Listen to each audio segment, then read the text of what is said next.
presenta. A partir de este momento, todas las voces se unen en una sola señal. RCR presenta Conexión 750 con María Alejandra Trujillo. Muy buenas tardes, amigos de Radio Caracas Radio. Todo el equipo que trabaja para ustedes a partir de esta hora los saluda. Variada y abundante información que compartir y analizar, como es costumbre la tarde de hoy. Esto es Conexión 750. Comenzamos. ¿Qué está pasando en este país? Y a esta hora saludamos a nuestro invitado, el padre Arturo Peraza. Es padre jesuita, abogado, defensor de derechos humanos, politólogo y vicerrector de la Universidad Católica Andrés Bello en Guayana. Padre, gracias por atendernos. Buenas tardes. Buenas tardes, María Alejandra. Un placer poder estar contigo y con toda tu radioaudiencia. Pues mucho interés de conversar con usted acerca del tema que nos ocupa en esta parte del programa, que tiene que ver con el devenir político de nuestro país. Hace algunos días, Gerardo Blay, quien es jefe de delegación de la Plataforma Unitaria, advertía que eran muy altas las probabilidades de reiniciar negociaciones en México. Sin embargo, información independiente dice lo contrario. Yo le pediría un primer comentario al respecto. Lo escuchamos.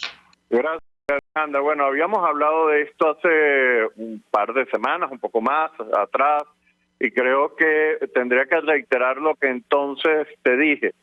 Yo tengo la percepción que este tipo de líneas son la forma que tiene la oposición de tratar de llamar al gobierno a ese proceso de diálogo, porque evidentemente la oposición tiene urgencia y necesidad, pero el gobierno ciertamente no. El gobierno en esa mesa de negociación en este momento no va a conseguir nada que particularmente le parezca importante como para negociar lo que la oposición quiere negociar, que es el tema de unas elecciones libres, transparentes y equitativas. Lamentablemente el gobierno no va a jugarse el tema del poder por ningún motivo, y menos por las cosas que pudiera eventualmente negociar la oposición en la Mesa de México, por lo que no veo por ahora ningún destino en esa dirección. Y más bien, cuando uno oye voceros del gobierno, más bien crean nuevas causales por las cuales ellos creen que no van a ir a negociar. Estas causales no son importantes en realidad, pero lo único que manifiestan es la ausencia de voluntad por parte del gobierno venezolano de ir a ninguna mesa de negociación. Con lo que yo la verdad es que no sé de dónde sacará Gerardo Blay esa percepción, pero uno más bien tiene una percepción, por lo menos en lo que aparece de las noticias y lo que uno puede intuir, más bien, como tú acabas de decir, contraria a la idea de que esa mesa se va a abrir en el futuro cercano.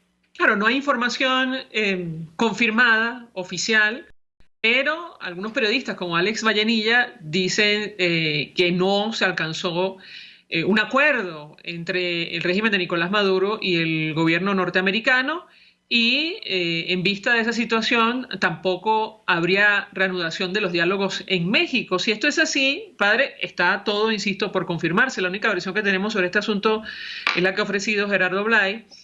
¿Frente a qué escenario estaríamos? Me parece que también lo conversamos en su oportunidad. ¿Lo escuchamos? Sí, y bueno, como te acabo de insistir, por ejemplo, ese tema de ahora del avión, el tema del avión en Argentina, es una causal por la cual el gobierno tampoco va a ir a negociar, poniendo una segunda condición además de la de Alex Saab, y eventualmente puede ser que también pongan el tema del oro como una tercera condición. Incluso ha aparecido como condición la necesaria reconocimiento de Nicolás Maduro como presidente de la República, cosa que para la oposición es inviable por múltiples razones. A mí más bien me hace pensar que ese conjunto de argumentos señala una clara ausencia de voluntad por parte del gobierno de Nicolás Maduro de llegar a ninguna mesa de negociación. Y los únicos que asoman este tema, vuelvo a insistir, en el medio noticioso es el lado opositor, pero el lado del gobierno no asoma siquiera mínimamente este interés. Y debo decir que normalmente cuando este tipo de temas avanza, en la práctica ha sido más bien el gobierno venezolano quien ha salido a anunciarlo, a dar una suerte como de tubazos o cosas así, cuando ellos llegan a la convicción de que quieren ir a la negociación, o por lo menos han ido a alguna mesa.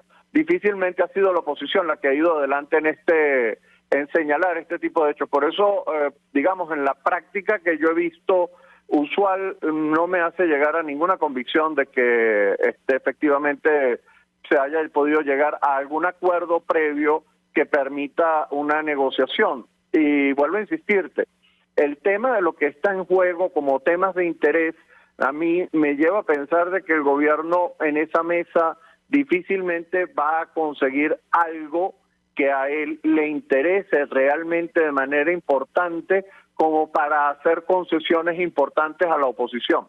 Por lo que me resulta muy difícil imaginar la misma mesa, porque en una negociación de lo que se trata, a uno le guste o no, es de una transacción.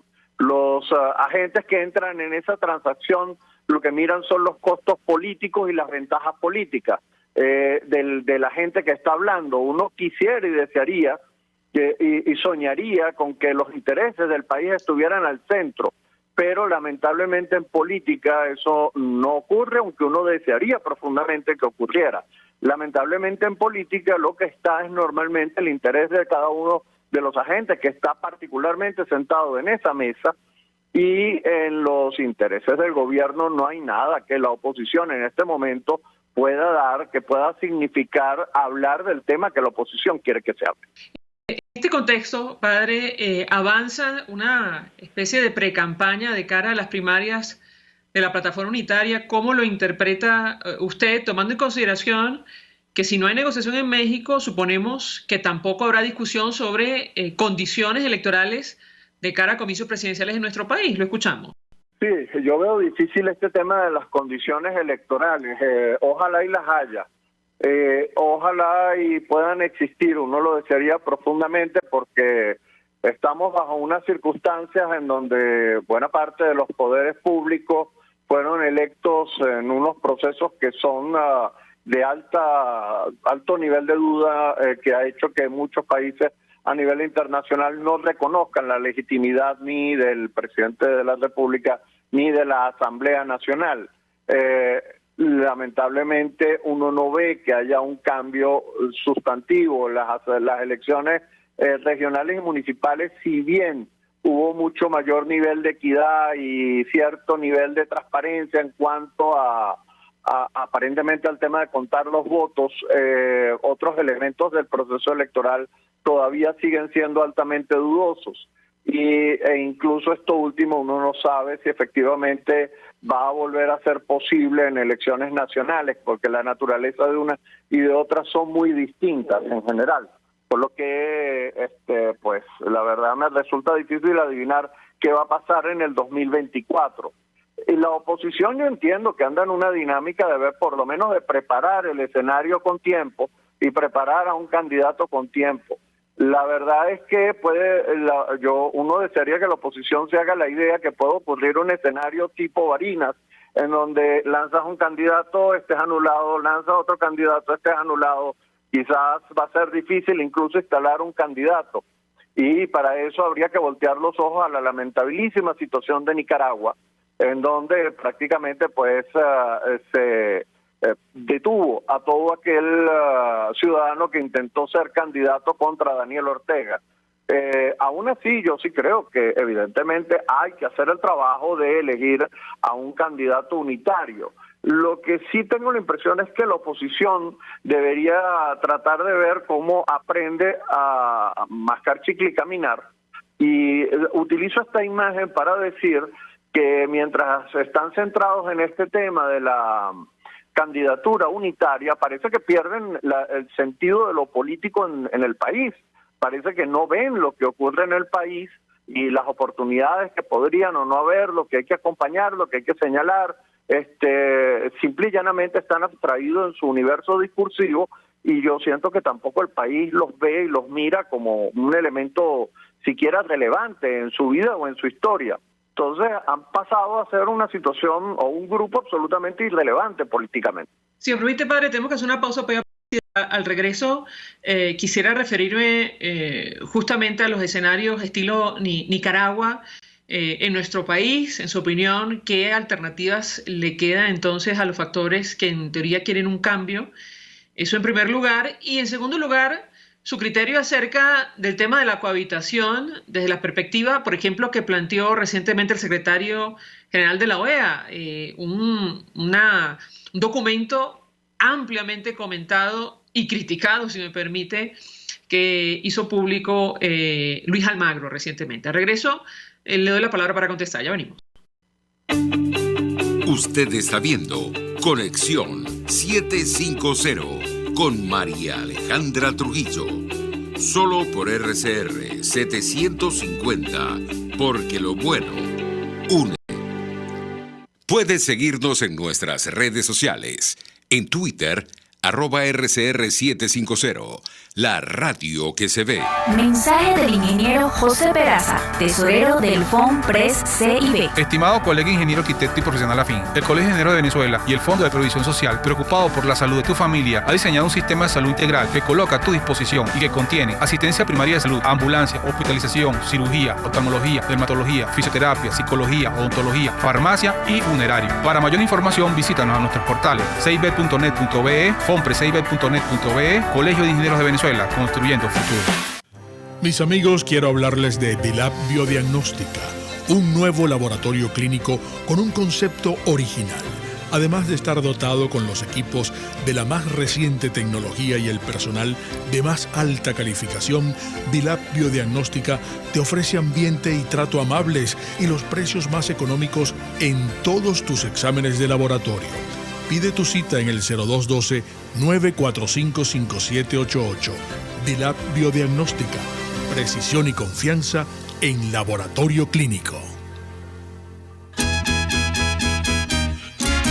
Desde los sectores populares del país se escucha una clara señal. Es el radar de los barrios.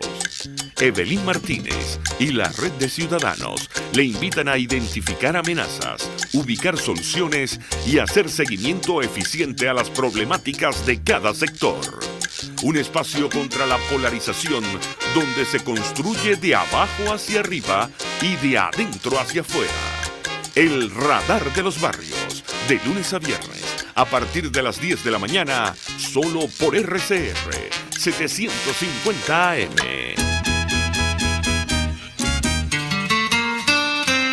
RCR 750 AM, porque lo bueno une.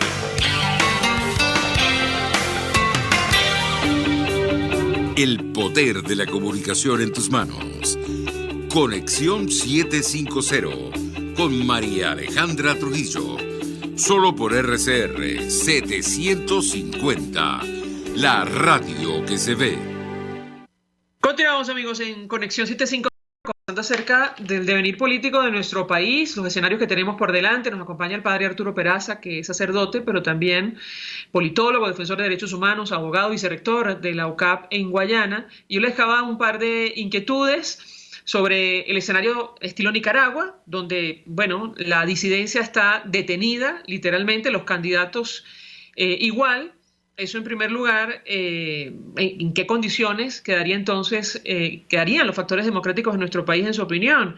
Y en segundo lugar, padre, le planteaba justamente la posibilidad o no de ir a un proceso electoral en esas condiciones. ¿Qué puede decirnos? Mira, lo primero, la lamentabilísima situación de Nicaragua. En todo esto, ya sabes que incluso hay varios sacerdotes detenidos en Nicaragua. Está el obispo de Matagalpa, que está privado de libertad en su casa. Hay 3 sacerdotes.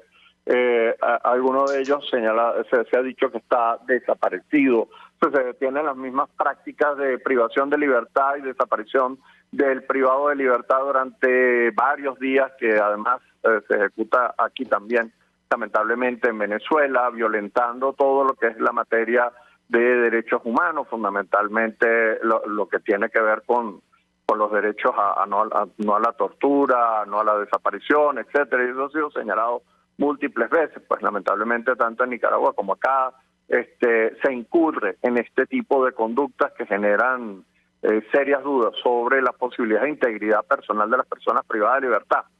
En todo caso, eso también ocurrió en el ámbito político, y en Venezuela en lo concreto la imagen de la puerta giratoria que han usado varios de los colegas abogados que se encargan de esta materia de defensa de los presos políticos, pues es una realidad con la que uno tiene que contar. El gobierno, lamentablemente, cuando siente que la situación política termina siendo peligrosa para la estabilidad del poder, pues empieza a efectivamente utilizar las herramientas judiciales y la privación de libertad y la creación de delitos de carácter político como mecanismo de represión. Y es una de las cosas con las que uno tiene que contar, lamentablemente, porque bueno, ese es el modo como el régimen, lamentablemente, vuelvo a insistir, actúa.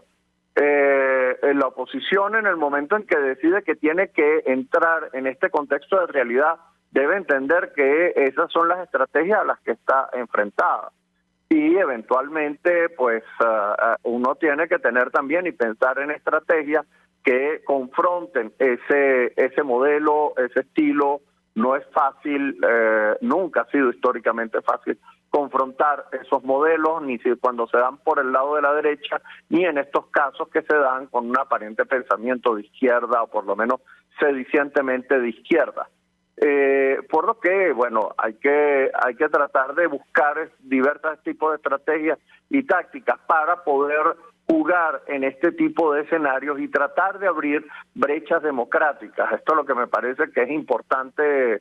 En ese sentido, también vuelvo a insistir en la idea de que no es solamente el problema de ir a unas elecciones, ese no es ni siquiera el principal problema en este momento, y no, en la medida en que no abonas en los problemas que en este momento están ocurriendo, difícilmente eso va a tener ningún sentido en el 2024. Y es ahí donde yo siento, lamentablemente, más perdida la oposición. Yo reconozco que el gobierno juega de una manera difícil, complicada para la oposición, compleja, pero por el otro lado, la oposición tampoco se da cuenta de las estructuras en donde le toca efectivamente tener una palabra. Cuando ha sucedido todo este caso de la ONAPRE, que ha sido un movimiento social muy importante, un movimiento social que requería también acompañamiento desde el lado político, pues uno no siente que la oposición de manera importante se haya pronunciado en ninguna dirección, ni acompañó ni celebró, porque los maestros obtuvieron una victoria resonante e importante a partir de su organización en una lucha que yo siento que fue complicada, compleja, incluso con varias amenazas veladas de distintos tipos, y los maestros se atrevieron, a pesar de todo, a hacer el frente, a luchar y a buscar sus reivindicaciones. Entonces, claro, uno se pregunta dónde estuvo la oposición en todo esto. Sí, algún tuit, alguna palabra, pero la falta de acompañamiento, la falta de capacidad para estar con la gente y para ser significativo, es lo que a mí me lleva a pensar después, bueno, entonces, ¿cómo vas a ser significativo como candidato de oposición si no eres significativo en lo concreto del día a día, en donde las necesidades de la gente se juegan? Eso es lo que uno siente como ausencia de liderazgo político, que bueno, que va siendo sustituido por otra gente, que va apareciendo como nuevos líderes, que no desean ser candidatos presidenciales, pero que uno va viendo que va emergiendo nuevos liderazgos en el país, en el mundo sindical, en el mundo magisterial, etcétera, que bueno, que eventualmente puede ser que abran nuevas puertas distintas a las que uno está imaginando. Ahora, sobre el tema de la cohabitación, como la planteó Luis Almagro, yo le pedí un comentario, padre, porque él parte, si me permite, de una premisa equivocada, y lo digo a título personal. Él habla de la necesidad de los contrapesos en nuestro país, de compartir el poder, tomando en consideración, o dejando de lado, mejor dicho, la naturaleza del chavismo. ¿Qué opina usted sobre este planteamiento del secretario general de la OEA? Lo escuchamos. Bueno, yo lo que creo es que el señor Almagro lo que ha planteado es un tema puede sonar duro, pero de realismo político. Es decir, es reconocer que fundamentalmente Nicolás Maduro se ha logrado establecer en el poder, es quien en realidad está ejerciendo el poder, y que eventualmente cualquier solución hacia el futuro va a tener que partir de ese hecho político.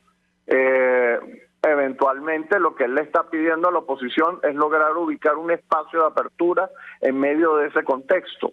Yo entiendo que esto no suena ni grato ni bonito, pero mi percepción es que el señor Almagro lo que hizo fue dar un mensaje que también en el fondo tiene que ver con el posicionamiento que va ocurriendo en toda América Latina, que en definitiva es un reconocimiento al gobierno de Nicolás Maduro y el fallecimiento del Grupo de Lima, y eventualmente Estados Unidos está también girando en esa dirección, muy lentamente, pero va girando también en esa dirección. Por lo que el señor Almagro ha decidido no quedar como un profeta en el desierto, lo que podría ser eventualmente, sino que lo que ha hecho es simplemente dibujar el mapa político tal cual está ocurriendo, y eso se llama política real, pues. Ahora, padre, usted dice, no es grato ni bonito. Ahora, es realista, porque él habla de la fórmula suiza aplicada en nuestro país, un sistema colegiado, una institucionalidad compartida. No responde eso a la naturaleza del chavismo. ¿Qué opina usted? Lo escuchamos. No responde para nada a la naturaleza del chavismo, y eso no va a ocurrir, ciertamente. O sea, el desideratum que él plantea no va a ocurrir de ninguna manera. Eso es evidente, porque el chavismo no comparte el poder. Eso no ocurre. No está en la visión, además, de la izquierda en general, este tema de compartir el poder. Las visiones unitarias del poder, la falta de posibilidades de ver como negocio con el tema del poder y abro a otros agentes, no está en la naturaleza de ese pensamiento, por lo que ciertamente eso no tiene ningún futuro. Lo que sí puede ocurrir es, y que es lo que ha ocurrido, que eventualmente el chavismo se está dispuesto a dejar ciertas cuotas de poder a nivel regional o a nivel local, que tienen unos mecanismos de control ya establecidos y que evitan poner bajo riesgo el tema del poder en serio. Con lo que, bueno, eventualmente no tiene ningún problema con que haya algunas gobernaciones o algunas alcaldías que estén en manos de la oposición. Si con eso se quiere decir cohabitación, bueno, pues eso no es un sistema de compensación del poder de ninguna manera. No, los gobernadores ni los alcaldes tienen la más mínima posibilidad de hacerle contrapeso al Poder Ejecutivo Nacional. Y de ninguna manera el chavismo está dispuesto a compartir las instancias de poder más importantes. Véase usted el Tribunal Supremo de Justicia, prácticamente todo él está profundamente vinculado con agentes del gobierno del chavismo en general, y la excepción a los magistrados son solamente 2, que hasta donde yo tengo entendido. Entonces, bueno, eso no es un sistema de contrapeso de ninguna forma. No existe tal cosa como el contrapeso. En la Asamblea Nacional no existe, y fue un mecanismo de elección que se jugaron bajo todo riesgo, sabiendo que eran ilegítimas, pero era la forma de lograr obtener la Asamblea Nacional, y después, bueno, ya veremos, negociaremos más adelante, que es como han jugado. Y el Poder Ejecutivo, sin duda, una elección que no tuvo características propias de una elección democrática, pero bien, tengo el poder, lo conservo y después negocio la realidad. Es el modo como ha actuado el chavismo. No veo de ninguna manera que es posible la cohabitación en términos de compensación o posibilidades de lograr contrapeso en el sistema de poder. Eso puede ser algo que se desea, pero eso no es algo que en la realidad va a ocurrir. Por lo menos no bajo las circunstancias en que el actual régimen está planteado. Padre Arturo Peraza, gracias por atendernos, acompañarnos estos minutos. Sacerdote jesuita, abogado, defensor de derechos humanos, politólogo, vicerrector de la UCAP en Guayana. Gracias. Nosotros a esta hora vamos a la pausa y al resto venimos con más. En la sintonía de Conexión 750 con María Alejandra Trujillo, solo por RCR 750, porque lo bueno une. Sintonícenos a través de Periscope. @RCR750, la radio que se ve. Mensaje del ingeniero José Peraza, tesorero del FONPRES CIB. Estimado colega ingeniero, arquitecto y profesional afín, el Colegio de Ingenieros de Venezuela y el Fondo de Previsión Social, preocupado por la salud de tu familia, ha diseñado un sistema de salud integral que coloca a tu disposición y que contiene asistencia primaria de salud, ambulancia, hospitalización, cirugía, oftalmología, dermatología, fisioterapia, psicología, odontología, farmacia y funerario. Para mayor información, visítanos a nuestros portales cib.net.be, fonprescib.net.be, Colegio de Ingenieros de Venezuela, construyendo futuro. Cuando hablamos de Honda, hablamos de Distasi Motors, el concesionario Honda que pica adelante en precios, condiciones y servicio. Todo el personal de Distaci Motors, tanto técnico como de atención, está actualizado, capacitado y certificado permanentemente para atender correctamente tu vehículo. www.distaci-honda.com.ve. Distaci Motors, tu concesionario Honda en Los Palos Grandes.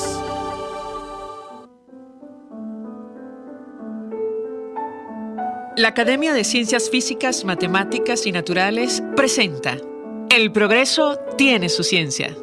Hoy presentamos las enfermedades producidas por hongos y el laboratorio de micología del IDIC.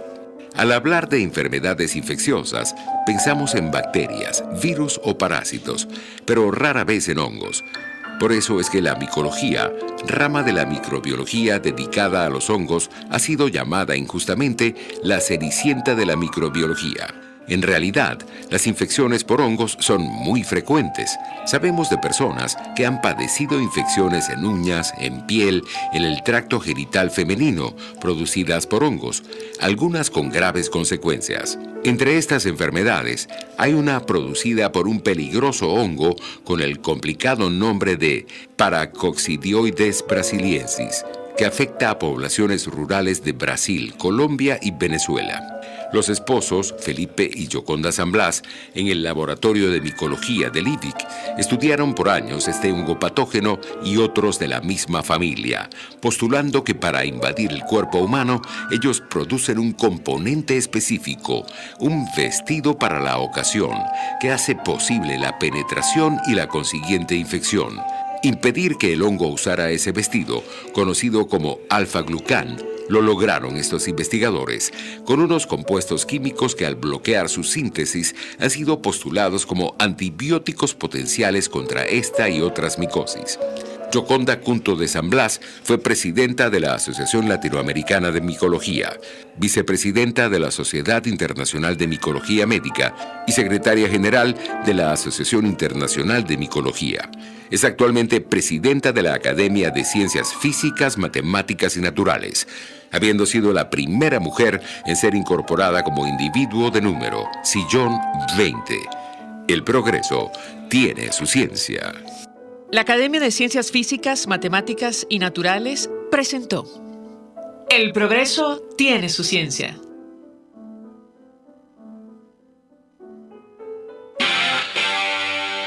RCR 750 AM. Porque lo bueno une.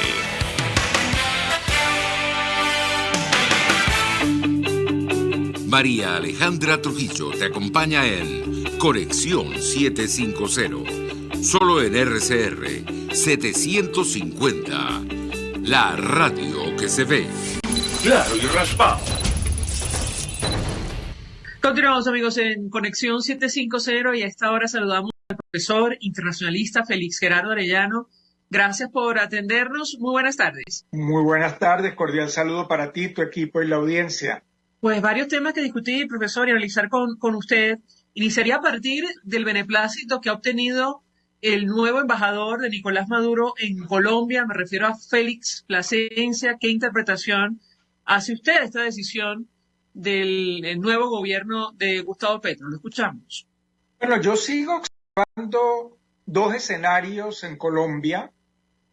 Quizás puede estar empezando a cambiar la situación, pero hasta este momento uno observa un Congreso, y particularmente en el Congreso del Pacto Histórico en Colombia, muy deseoso de acelerar, de ir rápido, de presentar como bandera el tema político, coincidiendo con Miraflores, pero un residente en el Palacio de Nariño, es decir, el presidente Petro, más prudente, más cauto, menos interesado en acelerar. Creo que la designación de embajadores fue relativamente una sorpresa para Petro. Creo que iba más despacio y Miraflores aceleró. Miraflores quiere una foto pronto. Este reconocimiento del embajador, bueno, es una señal importante para Miraflores en su búsqueda de legitimidad internacional, siempre enfatizando en lo político, en lo mediático, más que en el fondo. creo que a Petro le preocupa un poco más el fondo de lo que le preocupa a Miraflores, porque el fondo supone que fortalecer el comercio implica limpiar muchos temas oscuros, muchos temas ambiguos, que creo que Miraflores lo que dice es, vamos por la foto, vamos por la reunión y olvidémonos de tantos detalles. Los detalles se irán resolviendo. Eso es muy complicado para el sector exportador colombiano. Los detalles obstaculizan el comercio. Y por eso creo que los dos ritmos, ahora, en el fondo Petro responde a su partido, es el promotor del pacto histórico, formó parte de ese movimiento radical, pero en el poder sabe lo complejo que es el tema venezolano y lo está manejando con más cautela que el presidente del Congreso colombiano, por ejemplo. O alguno de sus ministros, si me apura, profesor. Por ejemplo, Seguro. La titular de Minas y Energía colombiana, Irene Vélez, ha anunciado que, van a intentar o acelerar la compra, por ejemplo, de petróleo y gas a Venezuela. Está encendido las alarmas del lado colombiano. Naturgas decía que, este producto costará 5 veces más si se importa desde nuestro país, sin hablar del esquema de sanciones, al menos en el caso petrolero. ¿Cómo ve usted este punto en específico? Lo escuchamos. Absolutamente. Estamos oyendo que los alineamientos petroleros con España, con Italia, no se están cumpliendo. Seguramente es culpa del imperio. Aquí todo es culpa del imperio. Es una industria petrolera que tiene potencial, que tiene en el subsuelo enormes posibilidades, pero que no tiene la suficiente tecnología, que no tiene la suficiente infraestructura. Se requiere de una inversión enorme, incluso con Colombia. Los gasoductos fueron uno de los elementos importantes en el conflicto para la FARC, para el ELN. Ahora no creo que ni la FARC ni el ELN se van a encargar de repararlos. De tal manera que las declaraciones pueden ser muchas. Creo que inteligentemente Petro no está cayendo en el declarar por declarar, porque ahí sí se pondría la situación mucho más delicada en Colombia. Creo que la señal que da el presidente Petro es de ir con prudencia, pero ni su equipo radical ni Miraflores quiere prudencia. Ahora, ciertamente, y qué bueno que lo menciona, profesor, ha trascendido que el régimen de Nicolás Maduro tuvo los envíos de petróleo con las empresas Eni y Repsol como parte de, una negociación en el marco del esquema de sanciones petroleras por parte de Estados Unidos. ¿Cómo interpreta usted esta situación? Algunos periodistas de manera independiente advierten que no se llegó a un acuerdo y que probablemente tampoco habrá reinicio en el corto plazo de las negociaciones en México. Lo escuchamos. Eso, lo del sector energético es muy delicado, porque esa era la gran bandera de Miraflores en este momento. Era demostrarle al mundo que Venezuela es importante en el tema energético y que la legitimidad venía acompañada de la apertura en el tema petrolero. En la medida que se incumpla o en la medida que no se reconozca ante el mundo las debilidades de infraestructura, de logística, de inversión tecnológica, pues las cosas van a complicar aún más el futuro, porque se aprueba la ley de zonas especiales, pero ¿quién va a invertir después de estas señales? ¿Va a invertir la FARC disidente? Realmente quienes analizan a fondo y le llevan el seguimiento al caso venezolano saben que es un mar de contradicciones.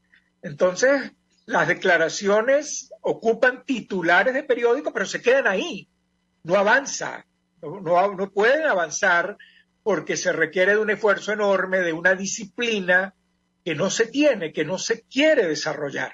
Ahora, el tema de la deuda también forma parte de la crisis, profesor, más allá del esquema de sanciones, decía Rafael Quiroz al Tiempo de Bogotá, que según sus cálculos la deuda de PDVSA sobrepasa los 13.000 millones de dólares y que han podido calcular, y la industria no publica desde 2016 sus estados de cuenta. En esas condiciones, muy complicado establecer algún trato comercial, al menos desde Colombia. ¿Qué opina usted? Lo escuchamos. Pero si el Banco Central tampoco quería publicar información estadística, si hacer un análisis del tema comercial hay que hacerlo con la técnica del espejo, que es ver qué importan los demás para imaginarnos que se exportó desde acá.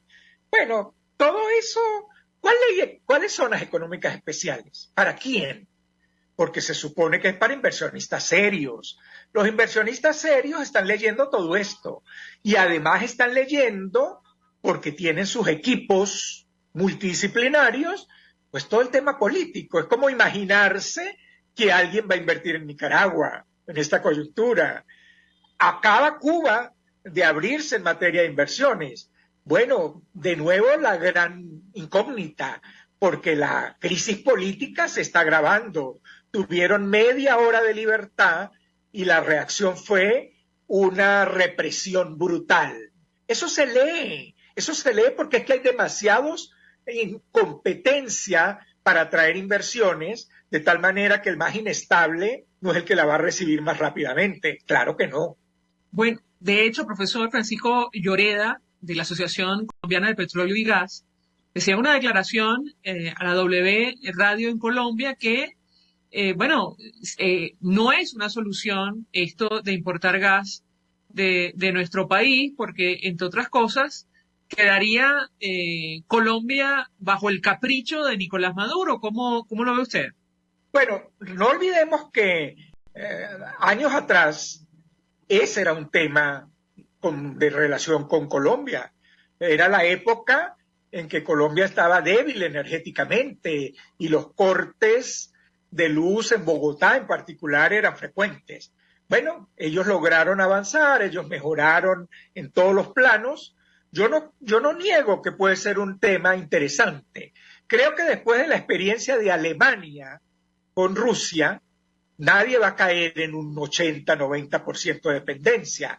Esa es una gran debilidad de México, que el 80-90% de su economía depende de los Estados Unidos.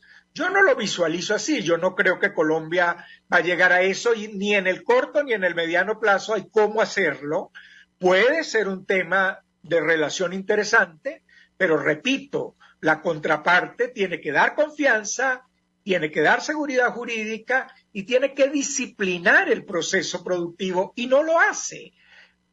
Celebra mesas de trabajo con el sector productivo y cada 3 meses hay un problema con el tema de los aranceles. Yo supongo que los colombianos están viendo todo eso. Para venir a Venezuela van a competir con unas exoneraciones que tienen abarrotados los poquitos negocios porque el poder de compra se ha reducido significativamente. Entonces los célebres bodegones es una competencia con comercio desleal que va a sufrir también el producto colombiano. Es muy complejo el caso venezolano. Por eso la declaración del nombrado embajador Benedetti, no sé si el ministro de Comercio también llegó a dar una cifra millonaria de comercio. Sí, 10.000 millones de dólares, profesor, una barbaridad. Eso es fantasía. No hay poder de compra, no hay condiciones logísticas, no hay seguridad jurídica. Vamos a sincerar, creo que lo está haciendo mejor Petro. Esperemos que esta noche no dé una declaración y tumbe todo, porque no podemos olvidar su pasado, su expediente.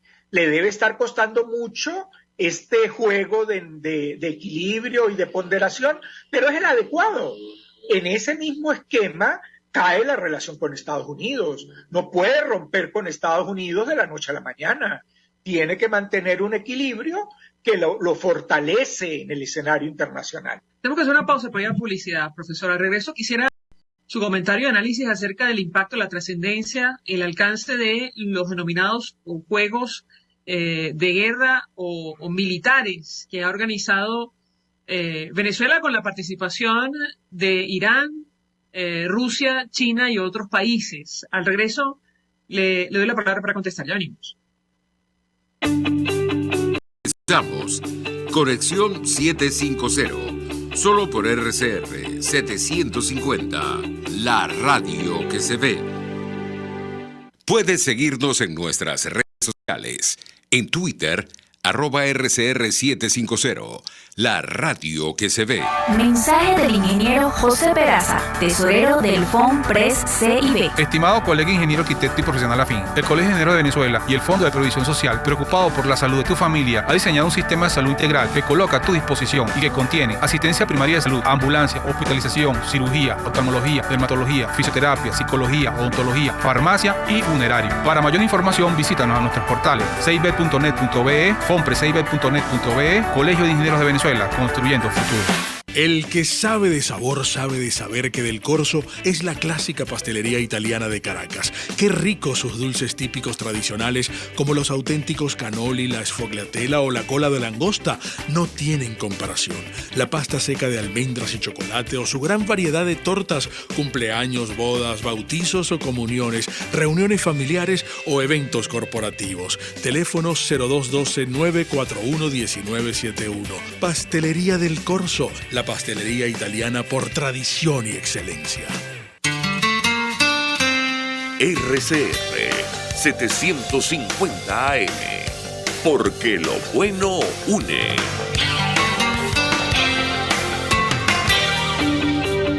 El poder de la comunicación en tus manos. Conexión 750 con María Alejandra Trujillo. Solo por RCR 750, la radio que se ve. Continuamos, amigos, en Conexión 750, conversando con el profesor internacionalista Félix Gerardo Arellano. Y yo les dejo una inquietud antes de hacer la pausa para ir a publicidad, que tiene que ver con los denominados Juegos Internacionales Militares 2022, que se celebran en Venezuela, se desarrollan en nuestro país, con la participación de naciones como Rusia, Irán, China y otras. ¿Qué impacto, qué trascendencia tiene esta iniciativa? Lo escuchamos, profesor. Adelante. Bueno, yo creo que es un tema importante de abordar, complejo, que genera mínimo 3 lecturas. Una primera lectura que me genera es la lamentable actitud, posición de los gobiernos latinoamericanos, que deberían estar cuestionando profundamente que la región, que histórica y tradicionalmente ha sido una zona de paz, se encuentre cada día más en el ámbito de la geopolítica del autoritarismo. Eso se debería cuestionar en la OEA, pero con el voto mayoritario del Caribe y de los gobiernos democráticos latinoamericanos. Eso no ocurre y entonces se permite que el autoritarismo siga creciendo. Una lectura también delicada debe estar realizando el equipo del secretario general de las Naciones Unidas, que está haciendo un esfuerzo importante para lograr una suma significativa de recursos a favor de Venezuela frente a la crisis humanitaria, pero resulta que el gobierno está derrochando recursos en unos juegos que no son de formación deportiva, que no son de formación cultural, que no son de paz y que son un despilfarro de recursos. Entonces, ¿cómo se lee que haya que buscar recursos para Venezuela, pero el gobierno de Miraflores está despilfarrando los recursos?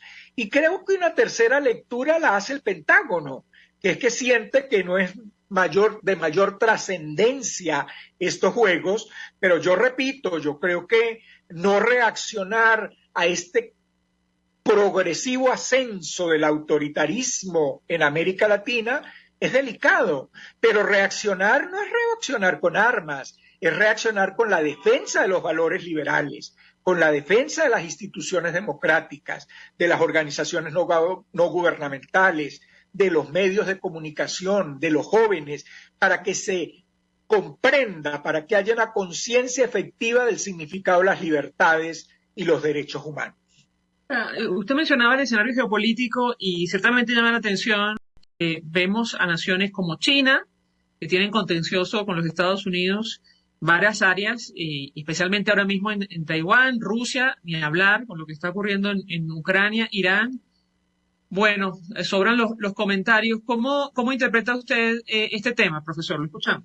Bueno, eso además da otra lectura mucho más compleja, que es que uno de los objetivos fundamentales de Miraflores es lograr un diálogo directo con Washington, con la Casa Blanca, con el Departamento de Estado. Entiendo que se sentían optimistas porque han recibido 2 visitas importantes directamente en el Palacio de Miraflores, Pero bueno, con estos juegos, con estas actitudes contradictorias, creo que están echando leña al fuego. Lo mismo habría que decírselo a Irán, porque Irán está en plena negociación donde la Unión Europea está haciendo un esfuerzo enorme para lograr la reincorporación del gobierno de Estados Unidos en el acuerdo nuclear con Irán.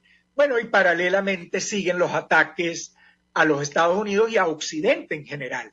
Yo creo que no ayuda para nada esa idea de la supuesta normalización con estas actitudes contradictorias que lo que hacen es afectar realmente a los venezolanos. Profesor, en este contexto, lo conversamos con nuestro invitado anterior, se habla del reinicio de las negociaciones o no, porque a estas alturas, tomando como punto de partida la señal de la decisión, mejor dicho, del régimen de Nicolás Maduro de tener los envíos de petróleo a Europa, ¿cómo lo ve usted? Da la impresión que no existe la más mínima motivación del régimen de Maduro para retomar estos diálogos en México. ¿Qué opina usted? Lo escuchamos. Yo tengo opiniones contradictorias. Creo que sí hay interés en un diálogo directo, en un diálogo donde haya una mesa con dos lados, una Miraflores, otra Washington, en el nivel que Washington lo decida. Ese objetivo, que creo que es el objetivo fundamental de Miraflores, ha tenido para Miraflores beneficios hasta el momento por esas dos visitas que han ocurrido en Caracas. Luego, en la medida que Washington presiona por una mesa no bilateral, pues creo que allí también Miraflores va a jugar en algún momento a una reingeniería de la mesa. Creo que lo que no quiere Miraflores es sentarse exclusivamente con la plataforma unitaria y mucho menos con el llamado gobierno interino. Creo que lo que quiere Miraflores es una foto, sin mayores resultados, con una mesa que parezca una asamblea y concentrarse en la vía bilateral. El otro tema que estamos observando en relación a las negociaciones es la posición de la plataforma unitaria de avanzar particularmente en lo social, asumiendo que eso amarra lo político. No hay garantía, pero no dudo que hay que hacer el esfuerzo. Me parece que mejor intentar algo a cruzarse de brazos. Pero no soy optimista, no me sentaría a esperar. Me parece muy bien la actitud de la plataforma, particularmente de Gerardo Blay, de hacer un esfuerzo por montar la mesa. Vamos a ver qué se logra. Yo no tengo mayores esperanzas, seguramente ellos tienen menos que yo, pero peor no hacer nada. Finalmente, profesor, está abierta la discusión sobre la continuidad del gobierno interino para el año 2023. ¿Qué impacto tendría esto para los factores democráticos en nuestro país, tomando en consideración estos escenarios que usted menciona? Lo escuchamos. Bueno, yo creo que el tema del señor Guaidó y del gobierno interino debería concentrarse en la tarea de cómo fortalecer la unidad, cómo fortalecer la plataforma democrática, porque no creo que tiene mucho futuro en el espacio internacional seguir insistiendo en la figura de un gobierno interino. Creo que se ha debilitado enormemente en nuestra región y en buena medida en el contexto internacional. Creo que en Estados Unidos también, al igual que la Unión Europea, no les molesta hablar con una diversidad de oposición, siempre y cuando haya un mínimo de coordinación y de coherencia.